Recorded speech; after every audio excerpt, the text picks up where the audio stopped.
Videos எல்லா வீடியோஸும் நம்ம கிட்ட இருக்கு. திமுகவினர் எங்களை தாக்குவது, திமுகவினர் எங்களை அசிங்கமாக பேசுவது, அங்க இருக்கிற சிசிடிவி முதற்கொண்டு எல்லா இடத்துலயுமே பதியப்பட்டிருக்கும். ஆனா இந்த வீடியோல பாத்தீங்கன்னா நான் உள்ள இருந்து வெளியே வரது ஏன்னு சொல்லிட்டேன்.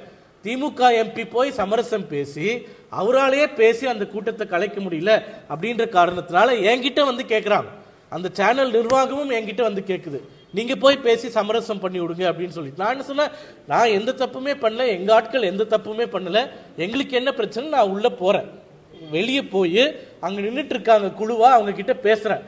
அவங்க கிட்ட பேசிட்டு பேச பேச பிரச்சனை வர்றதுனால என்னை காவல்துறையினர் தான் காப்பாற்றி கொண்டு போய் அந்த கேட்டுக்குள்ள அடைக்கிறாங்க.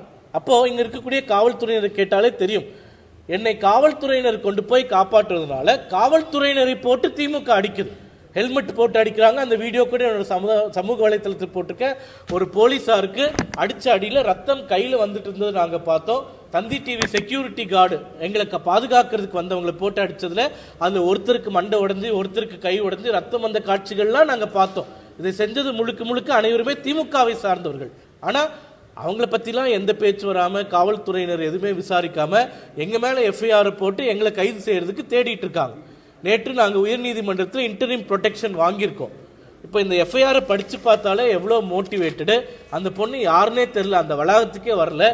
அந்த பொண்ணுக்கிட்ட ஒரு எஃப்ஐஆர் வாங்கி இப்படி போட்டு இப்படி பண்ணுறாங்கன்னா, ஒரு மத்தியில் ஆளக்கூடிய ஒரு கட்சியில் இருக்கக்கூடிய இளைஞரணி தலைவராக தொடர்ந்து ஊடகங்களில் பங்கேற்று கொண்டிருக்கக்கூடிய என் மேலேயே இப்படி ஒரு எஃப்ஐஆர் போட்டு இப்படி பண்ணுவாங்க அப்படின்னா தமிழக மக்களுக்கு என்ன பாதுகாப்பு இருக்குது அப்படின்றத நீங்கள் சொல்லணும்.